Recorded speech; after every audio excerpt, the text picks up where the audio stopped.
प्रिय विद्यार्थियों, आज हम कक्षा 12 हिंदी की पाठ्यपुस्तक आरोह भाग 2 के अध्याय 3 में वर्णित कवि कुंवर नारायण द्वारा रचित कविता के बहाने पढ़ने जा रहे हैं।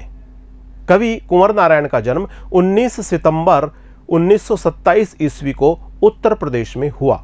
आप नई कविता आंदोलन के प्रमुख कवि माने जाते हैं। आपकी कविताओं में यथार्थवादी दृष्टिकोण देखने को मिलता है। आपकी कविताओं में भावुकता का बहुत कम समावेश देखने को मिलता है। आपने फिल्मों की समीक्षाएं भी लिखी है। कहानियां और लेख लिखने के साथ साथ आपने फिल्मों की समीक्षाओं पर भी उल्लेखनीय कार्य किया है।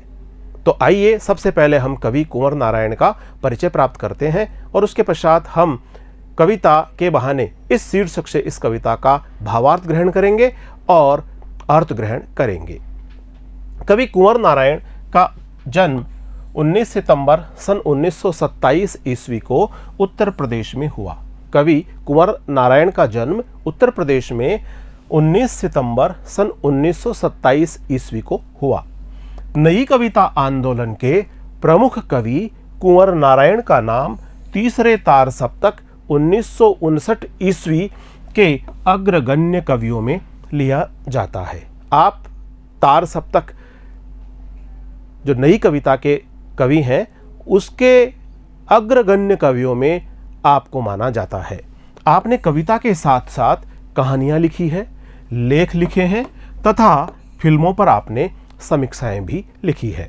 कविता के प्रति आपका दृष्टिकोण यथार्थवादी रहा है।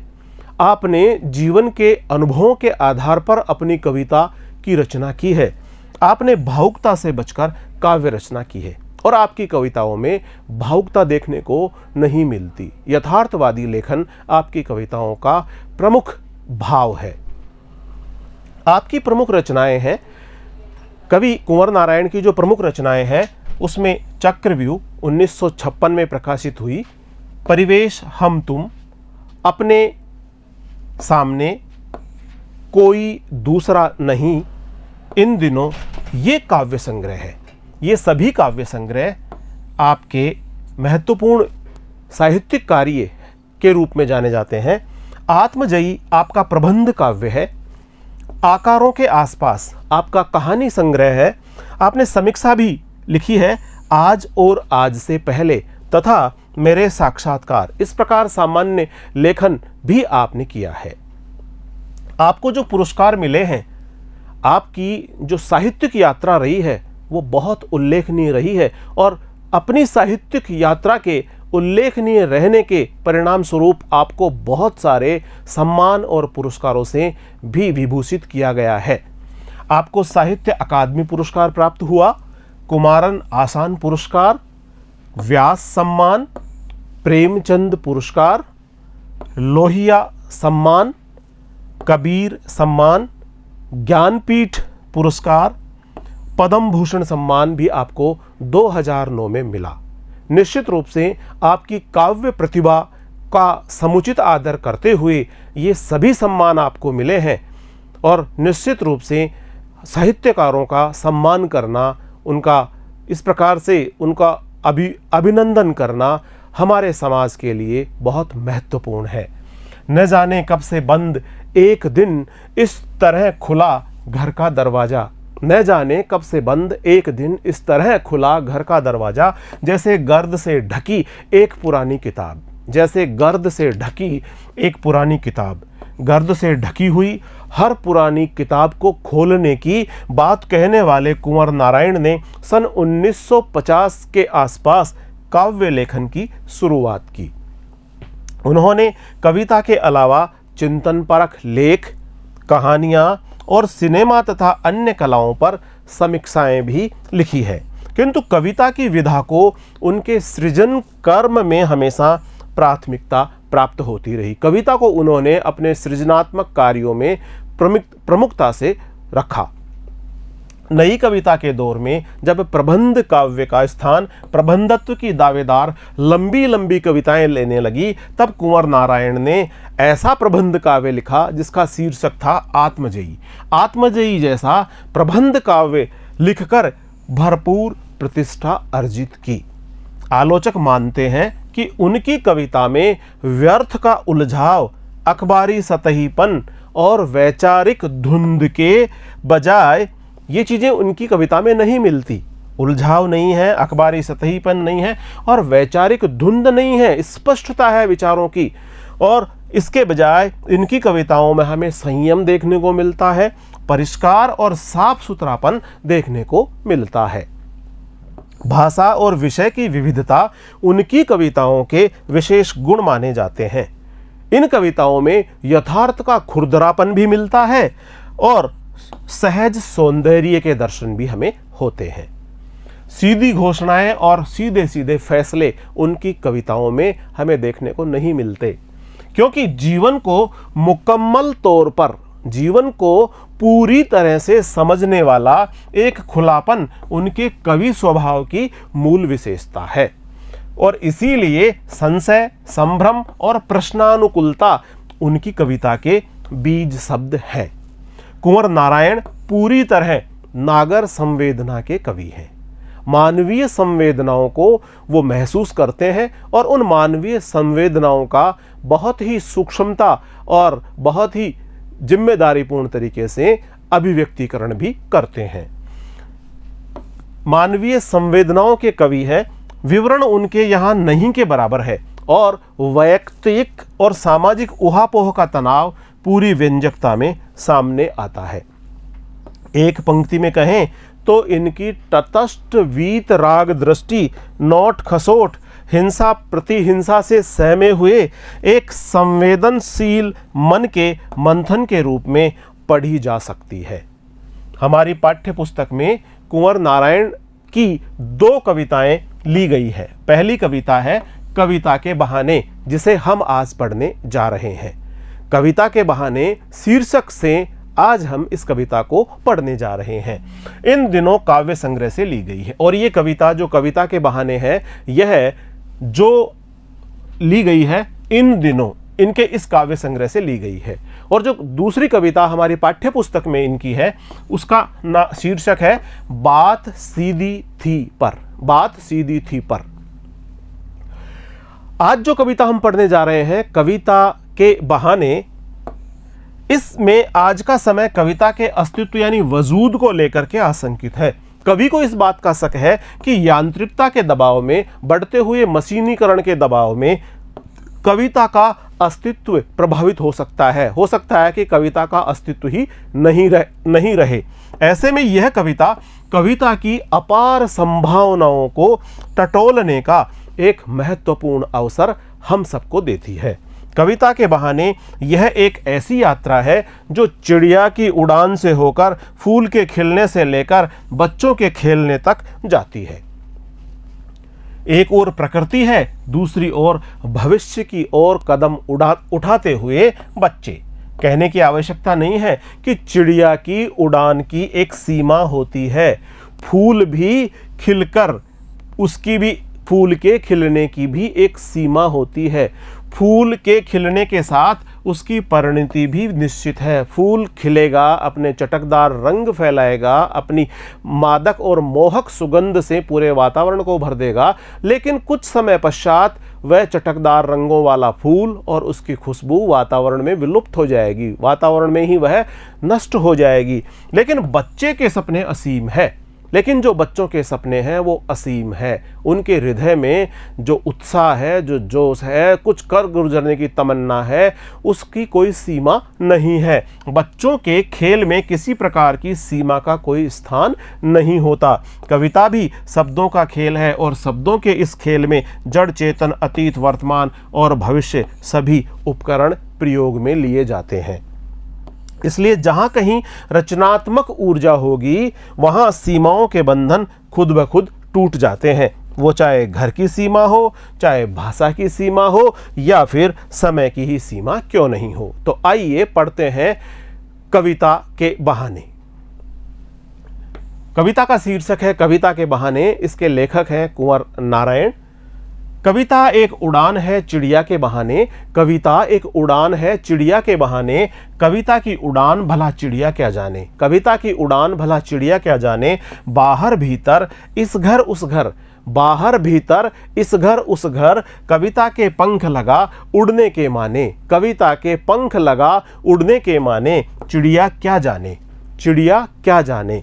कविता एक खिलना है फूलों के बहाने, कविता एक खिलना है फूलों के बहाने, कविता का खिलना भला फूल क्या जाने, कविता का खिलना भला फूल क्या जाने, बाहर भीतर इस घर उस घर, बाहर भीतर इस घर उस घर, बिना मुरझाए महकने के माने फूल क्या जाने, बिना मुरझाए महकने के माने फूल क्या जाने।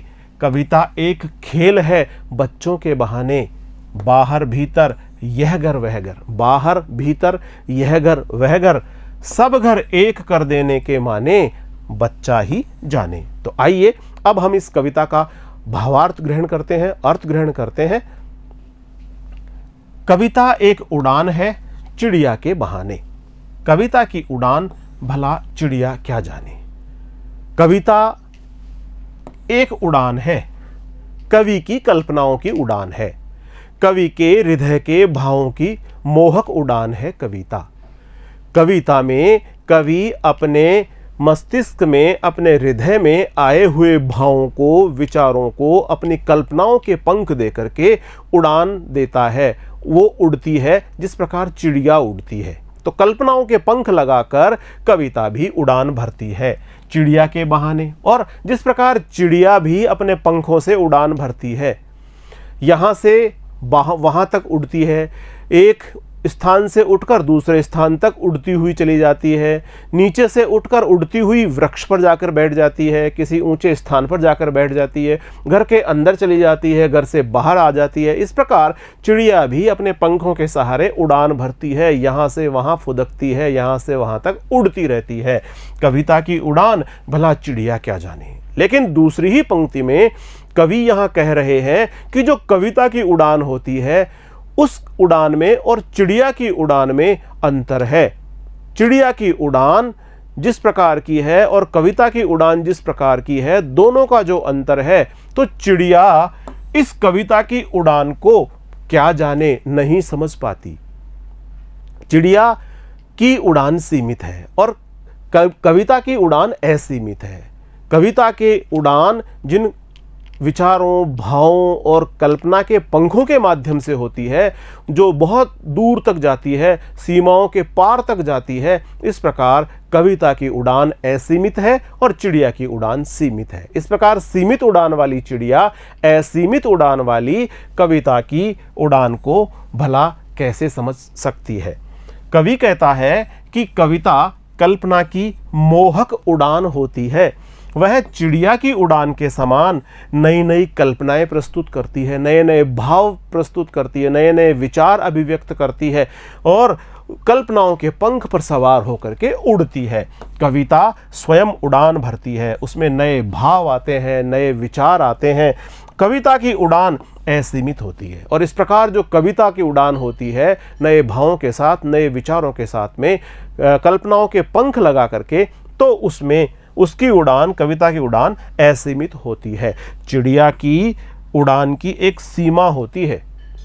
चिड़िया अपने पंखों द्वारा जितनी ऊंचाई प्राप्त करेगी वहीं तक उड़ पाएगी। चिड़िया के पंख उससे जहाँ तक लेके जाएंगे वहीं तक वो चिड़िया उड़ पाएगी। लेकिन कविता की उड़ान असीमित है और इस प्रकार चिड़िया कविता की असीमित उड़ान को नहीं जान पाती है। बाहर भीतर इस घर उस घर, चिड़िया उड़ती है हमारे घर आंगन में, कभी अंदर आती है, कभी बाहर जाती है, कभी पड़ोस के घर पे जाती है, कभी हमारे घर पर आती है। अड़ोस पड़ोस में एक दूसरे के घरों पर फुदकती है, उड़ती रहती है चिड़िया। कविता के पंख लगा उड़ने के माने। लेकिन कविता जिस प्रकार से उड़ान भरती है, कविता में जो पंख लगते हैं वो कल्पनाओं के पंख लगते हैं। रचनात्मकता के आधार पर कवि अपने मन के भावों को प्रकट करते समय अपनी कल्पनाओं के पंखों के माध्यम से कविता को जो उड़ान देता है, कविता जो उड़ान भरती है, उस उड़ान को चिड़िया क्या जाने, नन्ही सी चिड़िया नहीं समझ सकती, नन्ही सी चिड़िया नहीं जान सकती, चिड़िया क्या जाने।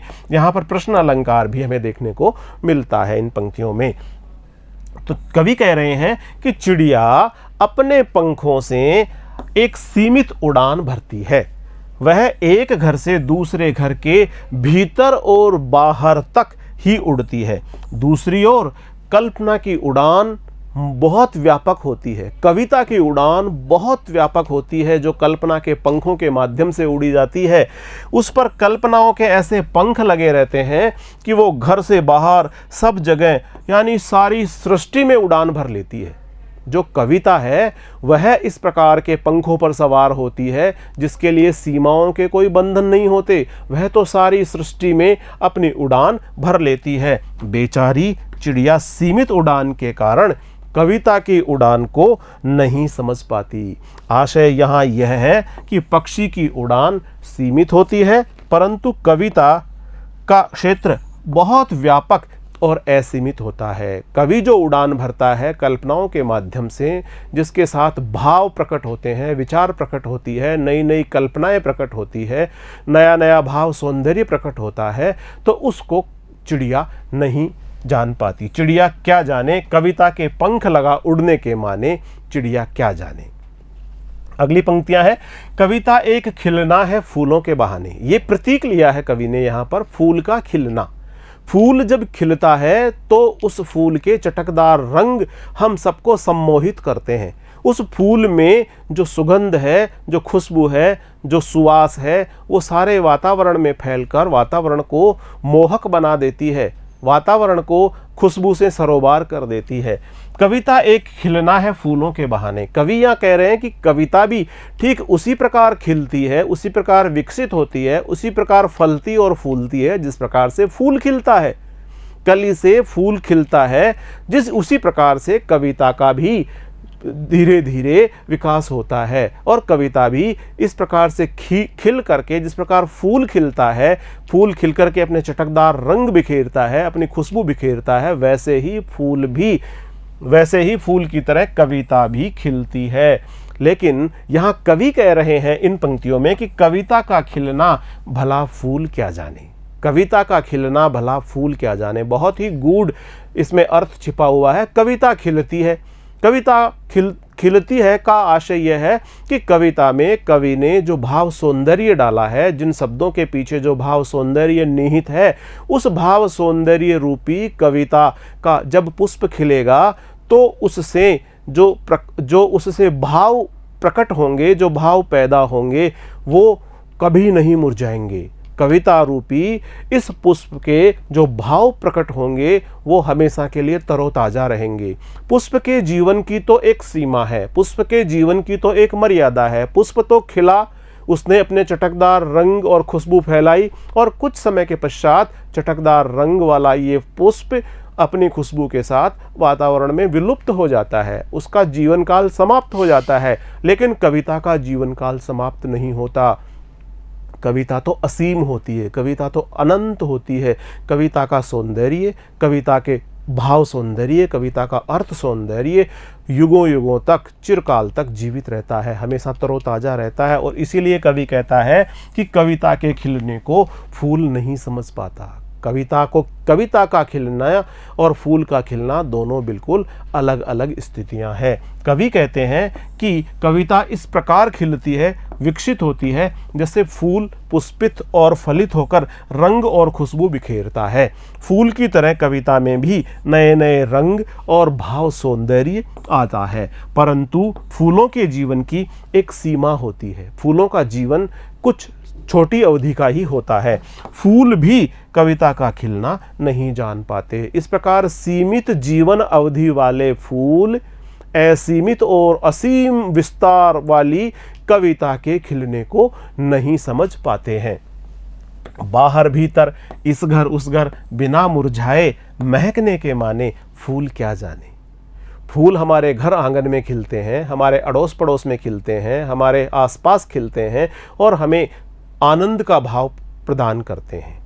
फूल हमें सुगंध प्रदान करते हैं, फूल हमें प्रसन्नता बांटते हैं। और इस प्रकार से जो प्रसन्नता बांटने वाले फूल हैं, सुगंध बांटने वाले फूल हैं, जो हमें आनंदित करने वाले फूल हैं, वे हमारे अड़ोस पड़ोस में, आसपास सब जगह विकसित होकर खिलकर हमें आनंदित करते हैं। ठीक इसी प्रकार से कविताएं भी हमारे आसपास जो विकसित होती है, जो विकसित होकर के फलती फूलती है, उनका जो भाव सौंदर्य चारों तरफ फैलता है, तो उस प्रकार ये जो कविताएं हैं ये कभी मुरझाती नहीं, ये हमेशा तरोताज़ा रहती है। ये जो कविताएं हैं ये हमेशा तरोताज़ा रहती है, ये कभी मुरझाती नहीं है। इसलिए कवि यहाँ ये कह रहे हैं कि महकने के माने जो कविता महक रही है, तरोताज़ा है, चिरकाल तक जो तरोताज़ा है, जो कभी बासी नहीं हो रही है, जो कभी मर नहीं रही है, इस प्रकार की जो असीम और व्यापक उड़ान वाली जो कविता है, जिसका भाव और सौंदर्य जनमानस को आनंदित करता है, ऐसी जो कविता है जो कभी मुरझाती नहीं है, उसके महकने के माने फूल क्या जाने। फूल इसलिए नहीं जान पाता क्योंकि फूल का जीवन काल तो बहुत अल्प होता है। अल्प जीवन काल वाला फूल कविता के खिलने के मायने नहीं जान पाता। कवि कह रहे हैं कि फूल भी खिलकर अपने आसपास, अड़ोस पड़ोस में, बाहर भीतर, इधर उधर और घर आंगन में चारों ओर सुगंध फैला देता है, चारों ओर सौंदर्य से भर देता है। लेकिन फूल खिलने के उपरांत कुछ समय पश्चात मुरझा भी जाता है और उसके चटकदार रंग और मोहक सुगंध भी समाप्त हो जाती है। परंतु फूल कविता के खिलने को नहीं समझ पाता, क्योंकि फूल का खिलना और सुगंध फैलाना एक सीमित प्रक्रिया है, जबकि कविता का खिलना और भावों का विस्तार करना असीमित प्रक्रिया है। और इसके विपरीत कविता का प्रसार सीमाओं से परे होता है, संपूर्ण सृष्टि में होता है। कहा जाता है जहाँ न पहुँचे रवि वहाँ पहुँचे कवि। कवि की कल्पनाओं से जो कविताएं उत्पन्न होती है उनका विस्तार तो सारी सृष्टि में होता है। इसलिए सीमित समय तक खिलने व महकने वाला फूल कविता की असीमता की वजह से कविता के खिलने को नहीं समझ पाता है। बाहर भीतर, इस घर उस घर, बिना मुरझाए महकने के माने फूल क्या जाने। कविता एक खेल है बच्चों के बहाने। कविता एक खेल है बच्चों के बहाने। जिस प्रकार बच्चे खेलते हैं, बच्चे निर्मल होते हैं, बच्चों में अपनत्व की भावना होती है, अपनापन का भाव होता है, और वे खेलते खेलते अपने घर से पड़ोस के घर में चले जाते हैं। पड़ोस के घर में खेलते खेलते वहाँ पर खाना पीना भी कर लेते हैं। उनके अंदर अपनापन का भाव होता है, अपनत्व का भाव होता है, और इस प्रकार अपनत्व और अपनेपन के भाव के साथ बच्चे खेलते हैं। बच्चों के खेलने में बच्चों में जो अंतर्निहित गुण होते हैं, बच्चों में अंतर्निहित क्षमताएं होती है, उनका भी विकास होता है। वे विभिन्न प्रकार के गुणों से संपन्न होते चले जाते हैं। कविता एक खेल है बच्चों के बहाने। यहाँ पर कवि ये कहना चाह रहे हैं कि जिस प्रकार बच्चों का खेल पूरी तरह से न्याय के सिद्धांत पर चलता है, जिस प्रकार बच्चों के खेल में भेदभाव नहीं होता, जिस प्रकार बच्चे अपनत्व का भाव लिए हुए रहते हैं, जिस प्रकार बच्चों से संपूर्ण समाज को एक सुखद अनुभव और अनुभूति होती है, उसी प्रकार कविता भी एक खेल है। कविता को भी यहाँ पर कवि ने खेल बताया है, जिसमें शब्दों को इस प्रकार से प्रयोग किया जाता है, शब्दों को इस प्रकार से काम में लिया जाता है, इस प्रकार से शब्दों को वाक्यों में ढाला जाता है, जिसमें कवि एक खेल करता हुआ, कवि खेल खेलता हुआ नई विचारों का, नए भावों का अपनी कविता में सृजन करता है। इस पंक्ति के माध्यम से कवि कहते हैं कि कविता बच्चों के खेल के समान ही है। कवि अनेक भावों और विचारों की कल्पना करके कविता में पिरोए गए शब्दों के साथ खेलता है। कविता में वह अपने मस्तिष्क में, अपने हृदय में उत्पन्न विभिन्न विचारों और भावों के अनुसार नए नए शब्द ढूंढता है, और उन नए शब्दों को वह अपनी कविता में यथा स्थान, उचित स्थान पर, उपयुक्त स्थान पर सही तरीके से लगाने का, सही तरीके से प्रयोग करने का भाव रखता है। और इस प्रकार जो कवि कविता में पिरोए गए शब्दों के साथ खेलता है, इसी को कविता को कविता एक खेल है कहा गया है। अर्थात वह शब्दों के द्वारा नए नए भावों का सृजन करता है, नए नए और मनोरम कल्पनाओं को खेल के माध्यम से उत्पन्न करता है।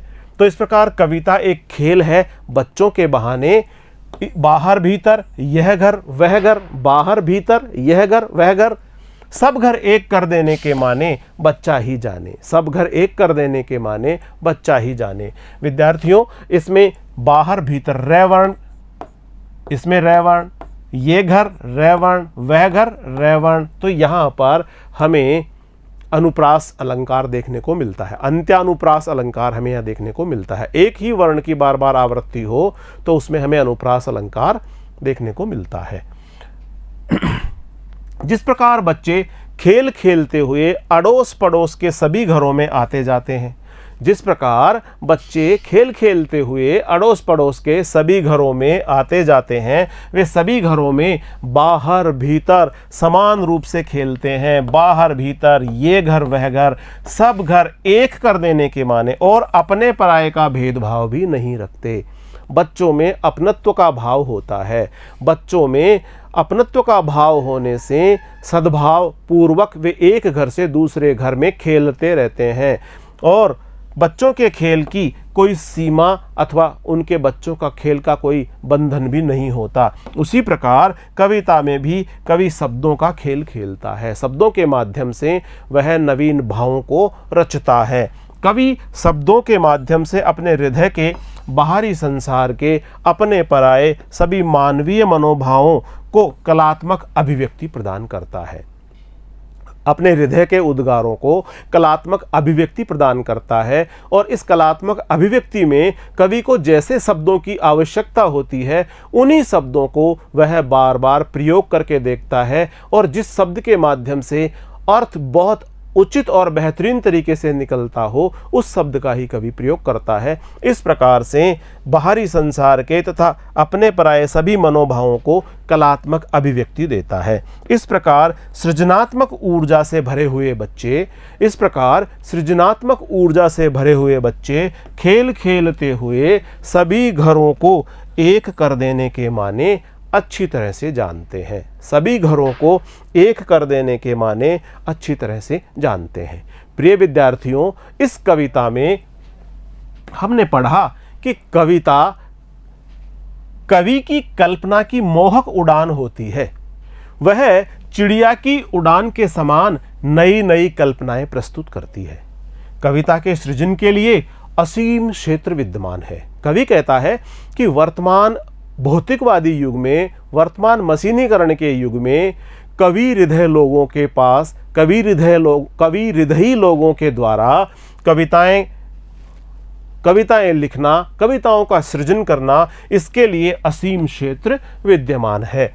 चिड़िया का उड़ना, फूलों का खिलना तथा बच्चों का खेलना जैसे प्रतीकों द्वारा कवि ने कविता की असीमित उड़ान, उसकी सुगंध और सीमाओं के पार तक उसकी पहुंच को बहुत प्रभावी तरीके से अभिव्यक्त किया है।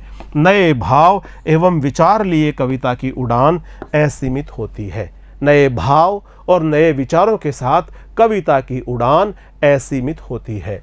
बच्चों के खेल की तरह कविता की रचना करना भी एक खेल की तरह ही होता है। बच्चों के असीम सपनों की तरह कविता का दायरा भी असीम होता है, अनंत होता है और जहाँ भी सृजनात्मक ऊर्जा होती है वहाँ सीमाओं के दायरे स्वतः ही समाप्त होते चले जाते हैं। चाहे वो सीमाएं भाषा की हो, चाहे स्थान की हो, चाहे देश काल की हो। इस काव्यांश की भाषा सरल है, सुबोध है, भावानुकूल है और प्रवाहमयी है। इसमें प्रतीकात्मक और सांकेतिक शब्दावली का प्रयोग भी हुआ है। इसमें विभिन्न प्रकार के अलंकार हम देख सकते हैं। अनुप्रास अलंकार का प्रयोग किया गया है। भावाभिव्यक्ति सशक्त है और चमत्कारपूर्ण तरीके से इसमें प्रयुक्त हुआ है। प्रिय विद्यार्थियों, आज हमने कवि कुंवर नारायण द्वारा रचित कविता के बहाने का भावार्थ ग्रहण किया है, अर्थ ग्रहण किया है। अगले वीडियो में हम कुंवर नारायण द्वारा रचित कविता बात सीधी सी पर लेकर आपके समक्ष पुनः उपस्थित होंगे। तब तक नमस्कार।